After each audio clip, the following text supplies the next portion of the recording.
to the big twist that has come in the Pegasus snooping case from the Apex Court.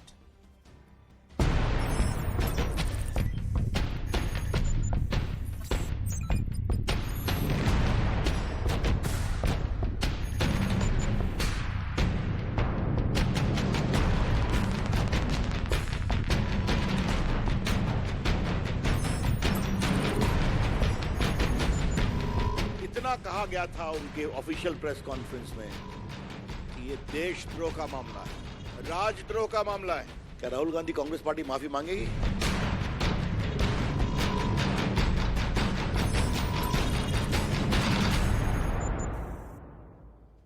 A big twist has emerged in the Pegasus snooping controversy after a probe panel appointed by the Supreme Court told the bench, led by the Chief Justice of India, that it had found no conclusive proof that the Israeli spyware was in the 29 mobile phones it examined. The committee, headed by retired Supreme Court Judge R.V. Ravindran, spearheaded the forensic analysis of the 29 phones, which revealed that 5 phones were affected by some kind of malware, but the panel said that it was unclear if it was Pegasus. The committee was constituted to investigate the alleged misuse of Pegasus to spy on journalists, politicians and activists. It had submitted its final report in July. The opposition had accused the centre of not being transparent and demanded clarification if the spyware was used to snoop on Indian citizens. The BJP has claimed vindication, hitting out at the Congress for disrupting Parliament last year, seeking an apology from Rahul Gandhi.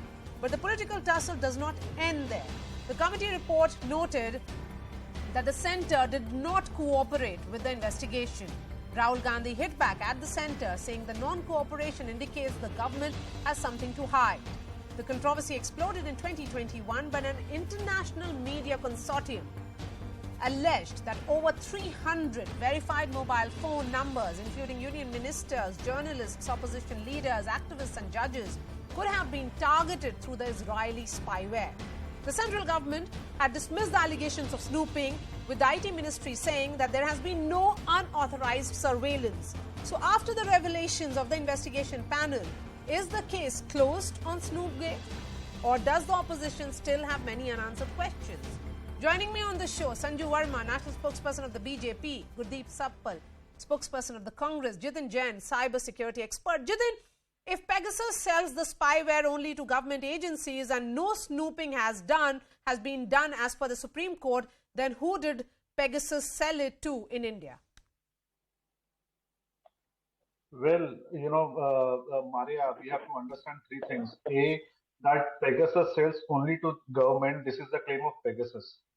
And there have been multiple instances in the past where Pegasus employees have been indicted by Israeli courts for stealing the malware and selling it to the private operators. So they may have very well sold it to some private operators.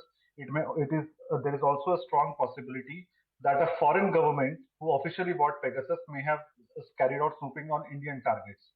So government means any government, state government, Indian government, or foreign government. That's number 1. Number 2, I think we also have to now introspect on 3 things. A, from last 20 years, we have seen that there have been so many allegations of phone tapping on Congress, on JDU, on BJP, on different things. And all this, gang of politicians, when they make political alliances, they become holy cows. Yes. Take the example of Bihar. For long, Lalu Yadav claimed Nitish was tapping for Nitish, Laluji tapped for. Now they are in alliance and they have become holy cows. And now BJP is back. So why does it happen that we do not find any resolution? And these are all short gap arrangements. We have to look at how do we have a law so that this kind of surveillance, whatever is alleged, should never happen in India. And what sort of probably a constitutional oversight mechanism or a parliament oversight mechanism we can create to put an end to this. So Jitin, it just goes beyond saying that whether they were snooping or not. If indeed there was snooping, as several private citizens have alleged, then the centre should have cooperated. The question here is now, Sanju Verma, the Supreme Court said that centre did not cooperate in the probe. What does it actually mean then? Can I just say 30 seconds? Just 30 seconds if you allow. I'm going to come back to you, Jitin. Yes. Sanju, 30 seconds a question to ask to my fellow panelists. Thanks, please.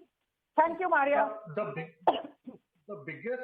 Maria, I read the entire order and the Supreme Court has said that the government gave the same arguments to the Supreme Court, and ditto the same arguments were also presented to the committee under N.V. Ravindran, who was looking at this entire Pegasus issue.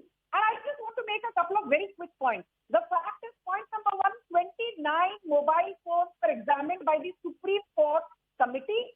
There was no Pegasus spyware found. 5 phones did have a malware, but it was not Pegasus, point number 2. Point number 3, I want to ask a simple question. You know, be it last year's winter session, be it this year's budget session, the Congress completely wreaked havoc with the parliament, you know, getting adjourned time and again. I want to ask, did Rahul Gandhi, who was at the epicenter of this entire Pegasus controversy, making frivolous allegations at the Modi government, did he submit his phone to the Supreme Court? Because, you know, the proof of the pudding is in the eating. And quickly, Maria, let me tell you what's the important thing. NSO, the Israeli company which owns Pegasus Spyware, it has categorically said that it has no link with the Modi government, has not had any transaction with the Modi government, and it gives the Pegasus Spyware only to track authoritative Okay, then Gurdeep regimes in Sappal African countries. will